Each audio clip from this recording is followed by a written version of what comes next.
Yes, Global Brics Economic Summit that is bringing a bilateral relationship for African countries and promoting peace and unity is ongoing out South Africa.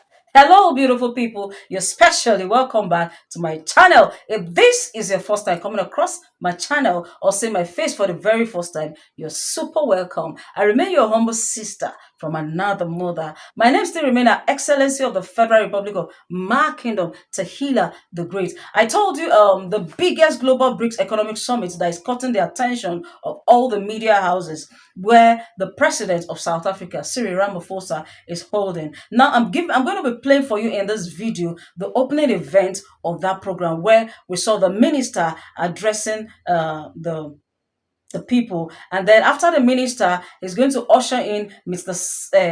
Sami Sambalala, who is going to give us detail of what we'll be expecting. Now, the theme of this Global Economic Summit, BRICS Economic Summit, being held in Johannesburg, South Africa, is making accelerated growth and sustainable development a reality. Yes, and expectations of dignitaries who are going to be present there. I told you in my other video that we're having a special guest of honor, the president of China, Xi Jinping, who is coming to have a bilateral relationship with the South African countries. Now we are expecting dignitaries like entrepreneurs, policymakers, academians, technocrats, and a whole lot who are coming together to see that African countries of a truth move forward from all the backwardness they've experienced in time past. So, guys, stay tuned. Keep watching, keep liking, keep sharing. Let's listen to the opening ceremony by the minister. So, guys, stay tuned and watch the opening ceremony, the grand opening ceremony by the minister who is giving us a speech, Mr. Sam Sambalaba. And do not forget to share this video. Do not forget to like this video. Do not forget to bring your comments at the comment section. You know we're African countries, and things like this border on our growth and development. So don't say, okay, this news no concern me now. It's not from my country. See, you can learn something from this and go and apply it in your own country. So guys, watch, comment, like, and share. Let's meet at the comment section. Keep watching. I'll be right back. During the Ming Dynasty, the great admiral Zhong He undertook voyages of discovery with a fleet of 300 ships and 28,000 crew, which traveled to the eastern part of the African continent. And they saw the great African trading cities of Sofala and Mogadishu and Mombasa, Africans trading with the world. The age of colonialism saw the first European settlements in South Africa as a refreshment station for the ships en route to India and the Spice Islands of Indonesia. Our histories converged as large land masses were colonized. Indian enslaved people were brought from the Malabar coast to South Africa in the 1600s and 1700s.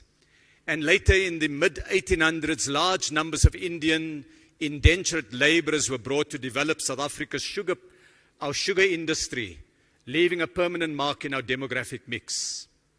And Mahatma Gandhi cut his political teeth here in South Africa.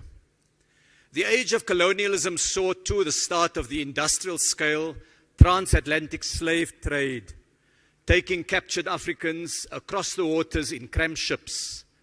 And the modern state of Brazil emerged from that continent of the civilization of the Aztecs, the Mayas, and the Incas. And the spirit of Africa is alive in Brazilian culture, the warmth of its people, the music, and the samba that had its origins in Angola and Congo. And Russian history too contains connections. The great Russian writer Alexander Pushkin's great-grandfather was an African, Ibrahim Petrovich Ganibal, abducted from Cameroon, taken via Constantinople, and eventually taken to Russia, where he became a nobleman. During the struggle against apartheid, many South Africans stayed in Russia, in China, in India, and as with many other parts of the world, we received material assistance in the struggle for freedom in our land. And so we are connected by history, but not only by history. Today we look forward to matters relating to the future. Today's event is held in this, the industrial heartland of the African continent, an economy with major industrial strengths in traditional sectors, but also with technologies in the space and satellite economy, in the digital sector, in new green technologies, in advanced manufacturing.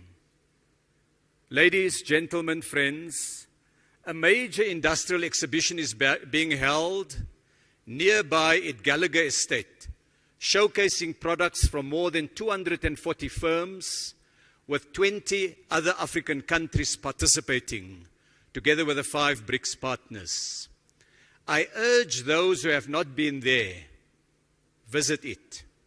We held a manufacturing forum which provided a platform for discussion on green industrialization, on electric vehicle and battery production, playing to Africa's strengths in critical minerals.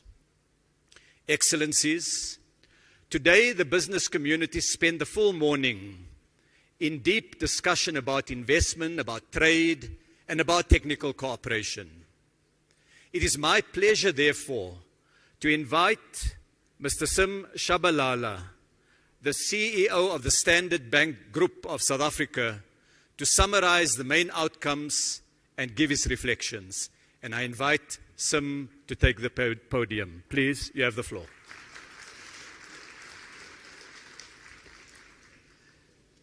Thank you very much indeed, Mr. Minister, for that kind introduction.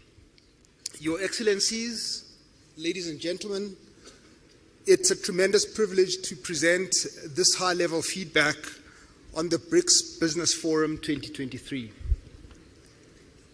Today, guided by its theme of making accelerated growth and sustainable development a reality, the Brics Business Forum has held sharply commercial and highly dynamic sessions attended by entrepreneurs, policymakers, business people, and indeed academics from across a number of the member countries and beyond. Talking of commercial dynamism, as the Minister has alluded, it is very fitting that the Brics Business Forum has taken place right here in Sandton, here in Johannesburg, the capital of Gauteng. Gauteng generates about 35% of South Africa's GDP, and a large proportion of that is generated right here. And it is generated by South Africa's sophisticated and successful large corporations, medium-sized enterprises, and indeed SMEs. This year, for instance, Standard Bank's analysts think that South African listed equities will deliver average earnings per share growth of between 15 and 20%. To put it in perspective, other emerging markets are looking at -3% for the same period.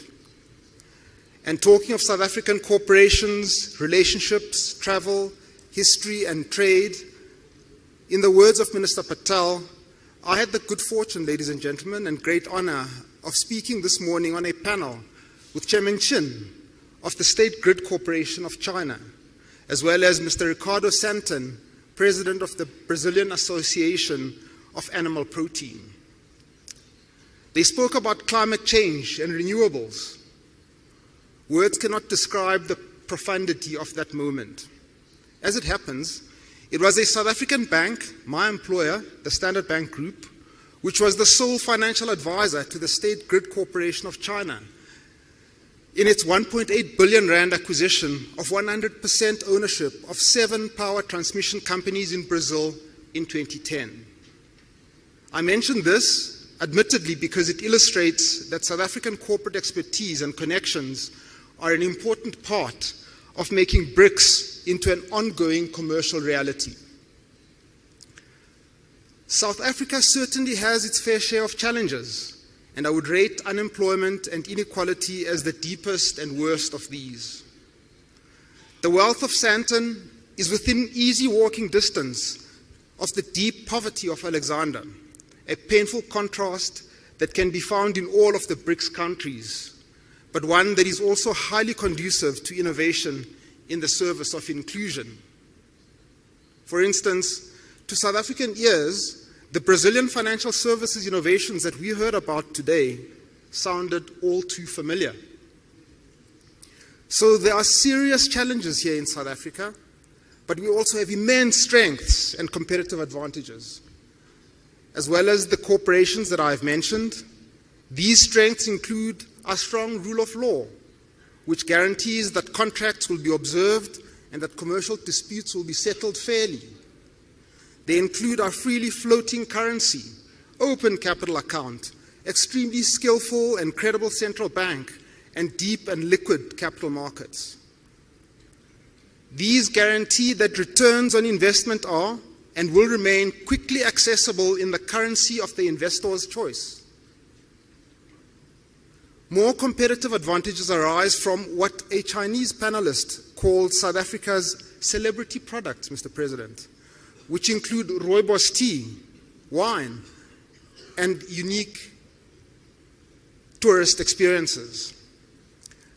This brings us to another of South Africa's strengths, which is South Africa's openness for the business and tourist traveler. People from all of our major trading partners enter South Africa either visa-free or with an e-visa.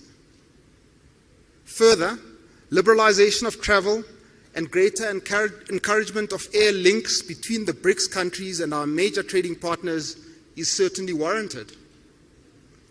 Perhaps above all, South Africa's competitive advantage emerges from our well-developed trade and investment network with our fellow Africans. China is indeed Africa's largest trading partner. What is sometimes missed, however, is that South Africa is the second largest exporter to the rest of our beloved continent and its fourth largest import partner.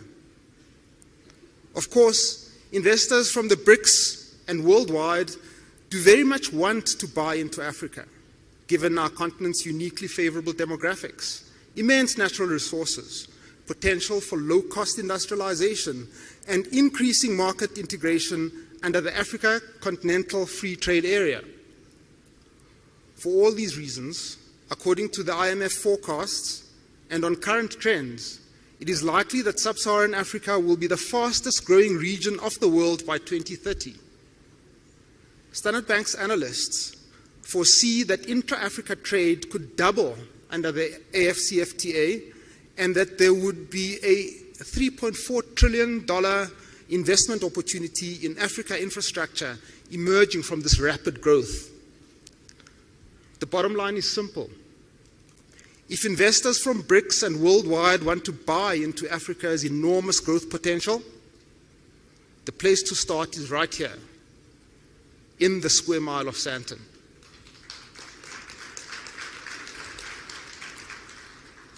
Today's discussions have examined current intra-Brics trade and investment trends and explored tangible solutions to unlocking further trade and investment opportunities in the Brics nations and worldwide.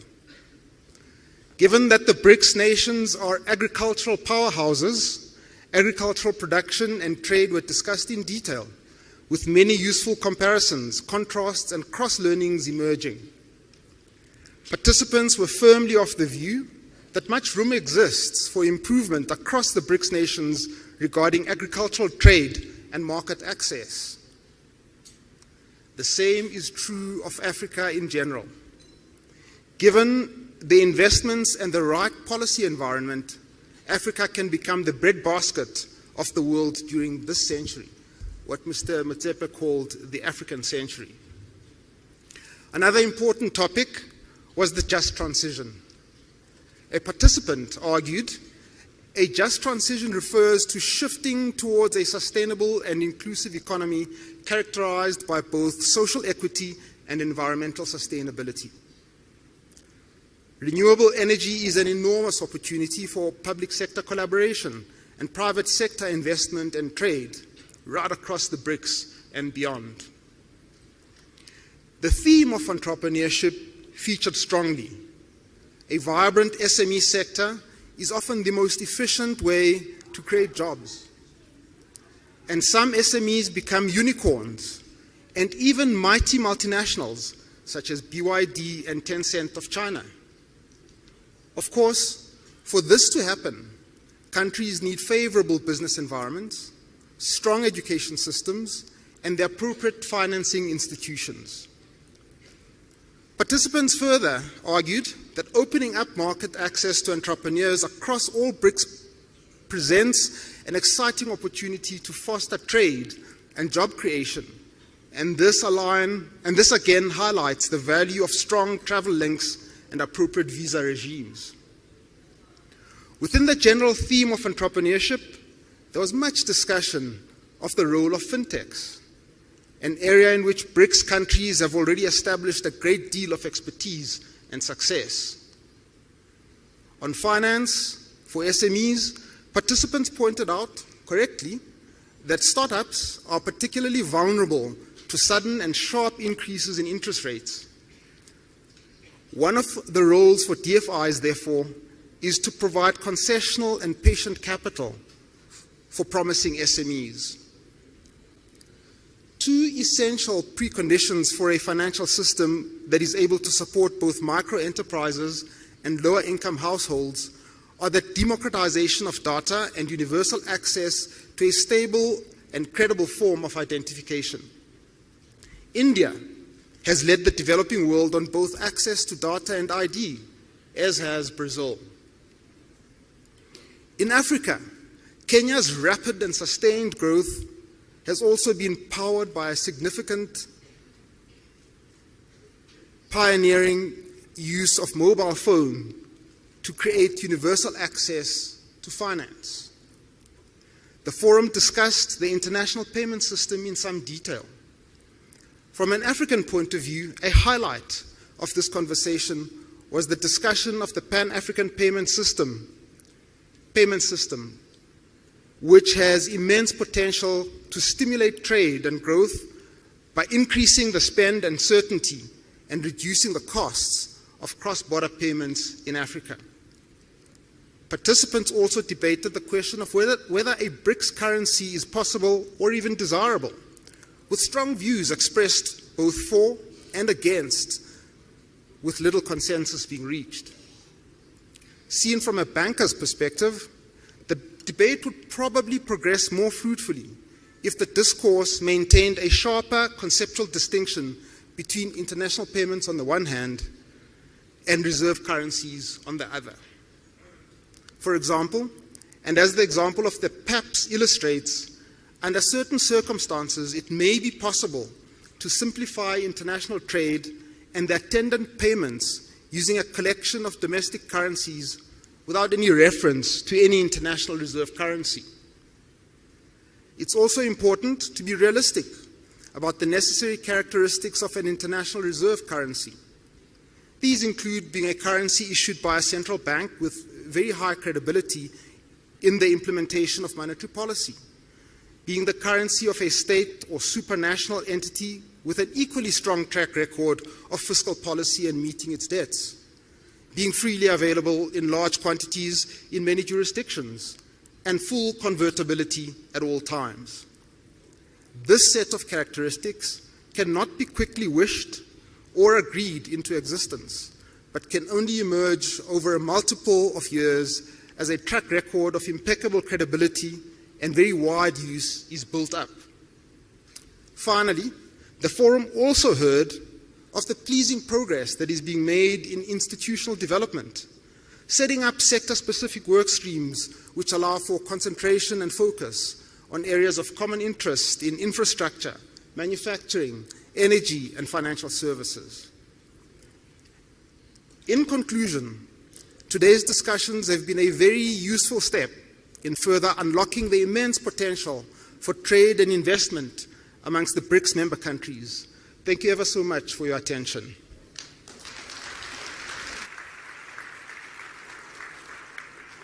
I'd like to thank Sim Shabalala for that report on behalf of the business community. I'd also like to welcome a large number of esteemed guests and delegates, members of cabinet from a number of different countries, heads of the BRICS Business Council chapters, ambassadors and high commissioners. Okay, beautiful people, I'm sure you're done listening to the excellent speech by the minister and Sami Sambalaba. The event, I'm going to still bring you other videos that is coming out from this event, so please check out for my next video. Now please, if this is your first time coming across this channel, I beg, share this video, comment on this video, and bring your comments at the comment section. Thank you for watching. I'll see you in my next video. Bye bye.